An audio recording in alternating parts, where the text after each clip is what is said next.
오늘 복음은 영원한 생명을 받으려면 무엇을 해야 합니까? 하는 물음입니다. 여러분의 자녀나 손자가 영원한 생명을 받으려면 무엇을 해야 합니까? 하고 여러분에게 물으면 정답은 알고 가르쳐 주셔야 됩니다. 예수님께서 대답하십니다. 너는 계명들을 알고 있지 않느냐?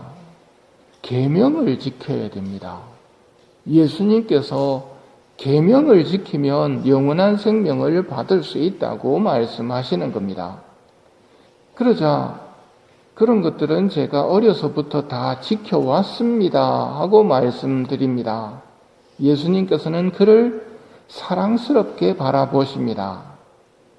우리가 천국 가려면 계명을 지켜야 하고 예수님이 보실 때 계명을 지켰구나 할 수 있을 정도로 계명을 지켜야 됩니다. 즉 외적으로만 지켜서는 안 되고 예수님께서 보시는 속마음까지도 제대로 계명을 지켰어야 합니다. 근데 이 사람은 그렇게 지켰던 모양입니다. 하지만 천국은 여러 단계가 있습니다. 어떻게 압니까? 고린도후서 12장에 그리스도를 믿는 어떤 사람이 14년 전에 셋째 하늘까지 들어 올려진 일이 있습니다 하고 말합니다. 천국은 그냥 하늘이 아니라 천국 안에도 첫째 하늘, 둘째 하늘, 셋째 하늘이 있었던 모양입니다. 갔다 온 사람이 하는 말이니까요. 이런 신비 체험을 통해서 하늘나라에도 단계가 있다는 것을 알게 됩니다. 예수님은 우리가 높은 단계의 천국에 올라가기를 바라십니다. 그래서 어려서부터 계명을 잘 지켜온 이 사람에게 너에게 부족한 것이 하나 있다. 가서 가진 것을 팔아 가난한 이들에게 주어라.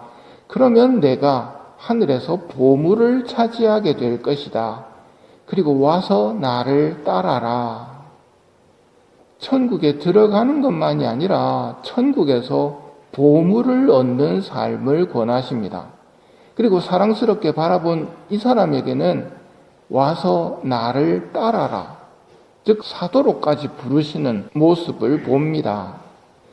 이 세상에서 가난한 이들에게 가진 것을 나누어 주는 삶이 천국에서 보물을 얻는 방법입니다. 최후 심판 때와 같습니다. 내 아버지께 복을 받은 이들아 와서 세상 창조 때부터 너희를 위하여 준비된 나라를 차지하여라. 누가 아버지께 복을 받은 이들이고 누가 세상 창조 때부터 준비된 나라를 차지하는가? 너희는 내가 굶주렸을 때 먹을 것을 주었고 목말랐을 때 마실 것을 주었으며 나그네 되었을 때 따뜻이 맞아들였다. 그러자 저희가 언제 주님께서 하고 반문을 하지요. 너희가 내 형제들인 이 가장 작은 이들 가운데 한 사람에게 해준 것이 바로 나에게 해준 것이다. 가장 보잘것없는 사람, 가장 작은 사람, 가장 가난한 사람에게 해준 것이 예수님에게, 하느님에게 해드린 게 된다는 말입니다. 그리고 그 선행은 반드시 복을 받을 것이라고 말씀하십니다. 마르코 복음 9장도 같은 맥락의 말씀입니다. 너희가 그리스도의 사람이라고 하여 너희에게 물 한 잔이라도 주는 사람은 반드시 자기 상을 받을 것이다. 우리가 지금 이 세상을 사는 이유는 하늘나라를 준비하기 위해서입니다. 죽으면 천국 준비도 끝납니다. 모든 것을 다 보기 때문에 믿음으로 행한다는 것이 불가능해지기 때문입니다. 즉 믿음으로 행할 수 있는 살아있는 이 시간 동안 믿음으로 실천하는 것들이 영원한 세상에서 엄청난 가치로 돌아온다는 것입니다. 슬기롭게 시간을 보내는 것, 이것이 정말 우리에게 필요한 겁니다. 지금 우리가 살고 있는 이 시간은 허송세월할 시간이 아니라 영원한 세상을 준비하는 시간이어야 합니다. 오늘은 10월 13일입니다. 파티마 성모님의 마지막 발연일이 오늘입니다. 태양의 기적이 있었던 날이지요. 오늘 성모님께서 나는 로사리오의 성모다 하고 당신을 드러내시며 날마다 로사리오 기도를 계속해서 바치거라 말씀하십니다. 묵주기도 얼마나 바쳐야 됩니까? 옛날 책에 보면 그 당시는 15단까지 밖에 없었지요. 평일에는 5단이라도 바쳐야 한다. 하지만 주일에는 마땅히 15단을 바쳐야 된다. 최소한 하루 5단은 해야 한다는 말입니다.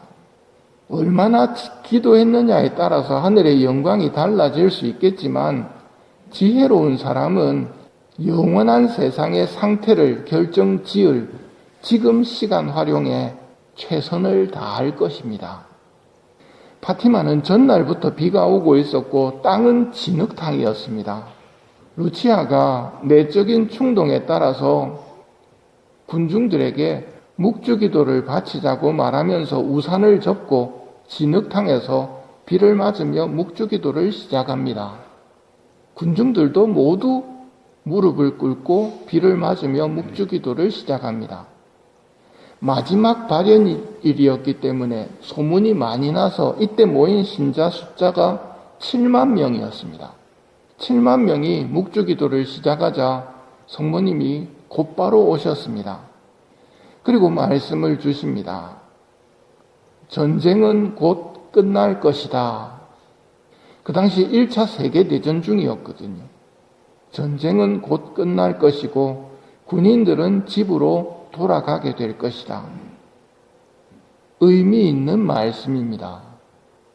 묵주기도가 가져오는 효과 중에 하나가 전쟁을 멈추고 다시 평화를 이루는 법이라는 것을 보여주시는 겁니다. 군인주일인 오늘 평화를 이루는 법을 알아야 합니다. 여러분의 가정에 문제가 있다면 가정 묵주기도를 바치셔야 됩니다. 금방 평화가 잦아듭니다. 매일 묵주기도를 할 수 있는 은사, 가족들이 함께 기도할 수 있는 은사를 청하도록 하십시오. 사람들이 루치아에게 병자들의 치유를 많이 부탁했습니다. 그래서 성모님에게 말씀을 드리자 거기에 대해서 이렇게 말씀하십니다. 어떤 것들은 들어줄 수 있으나 어떤 사람은 고칠 수 없단다. 즉 누구는 고칠 수 있고 누구는 고칠 수 없다고 말씀하십니다. 그 기준이 뭔가? 그 기준은 하느님 마음을 상해드린 것을 보상하고 자기 삶을 회개하는 사람, 자기 죄를 용서해달라고 비는 사람은 치유될 수 있겠지만 영적인 문제가 해결되지 않은 상태에서는 육체적인 치유도 일어나지 않는다는 것을 말씀하십니다. 건강하게 되어서 지옥 갈 사람은 만들어지지 않는다는 말입니다. 건강하게 되어서 열심히 신앙생활을 할 수 있는 상태, 영적으로 건강이 먼저 회복되어야 되고, 영적인 건강의 회복이란 하느님 마음을 상해드린 것에 대해서 용서를 청하고 내 삶을 회개해서 하늘나라를 준비하는 삶을 살겠다는 사람에게는 치유가 일어난다는 말입니다. 먼저 하느님 나라입니다. 그런데 오늘날은 무조건 육체적인 치유가 첫째인 것처럼 잘못된 겁니다. 치유 은사를 받은 사람은 그래서 그걸 강조합니다. 먼저 회개하라고. 하늘나라를 준비하라고. 그래야 육체적인 치유도 따라온다고.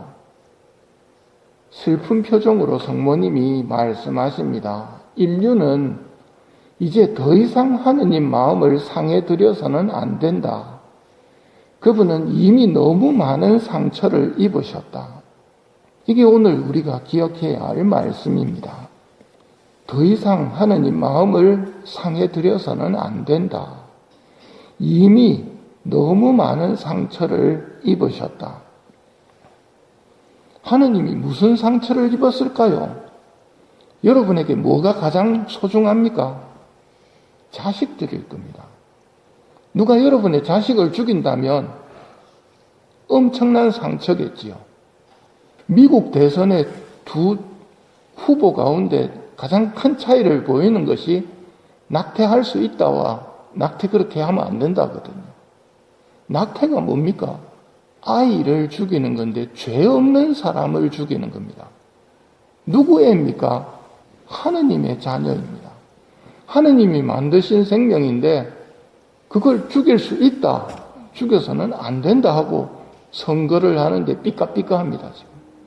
그분은 이미 너무 많은 상처를 입으셨습니다. 당신의 자녀들을 합법적으로 죽이겠다고 나서는 게 낙태 자유, 그걸 인권이라고 이야기를 하면서 우리가 하느님께 대신 용서를 청하고 상처받으신 하느님의 마음을 위로해 드려야 합니다. 그리고 태양의 기적이 일어납니다. 태양은 찬란한 아름다움을 보여줌과 동시에 또 두려움을 가져옵니다. 세상 끝나는 것처럼, 태양이 떨어지는 것처럼 느꼈기 때문이지요. 10분간 태양의 기적을 본 7만 명의 사람들은 똑같은 기적을 또 체험합니다. 그들의 옷이 완전히 말라 있는 것을 보게 되는 겁니다. 즉 하느님은 우리가 청하기도 전에 무엇이 필요한지 알고 계신 분입니다. 발현이 끝나고 각자 7만 명이 돌아가야 될 텐데 진흙탕 속에서 비 맞은 그 옷을 입고 돌아가기를 원치 않으셨던 것입니다. 이분이 하느님입니다. 그분이 주신 것이 계명입니다. 그 계명은 하늘나라를 얻을 수 있도록 우리에게 알려주신 천상의 비밀들입니다. 그 가르침을 지켜야 하고 하늘나라에 대한 거룩한 욕심이 있다면 자기가 가진 것을 나눌 줄 아는 사람이 되어야 합니다. 이런 은총을 청하면서 미사를 봉헌합시다.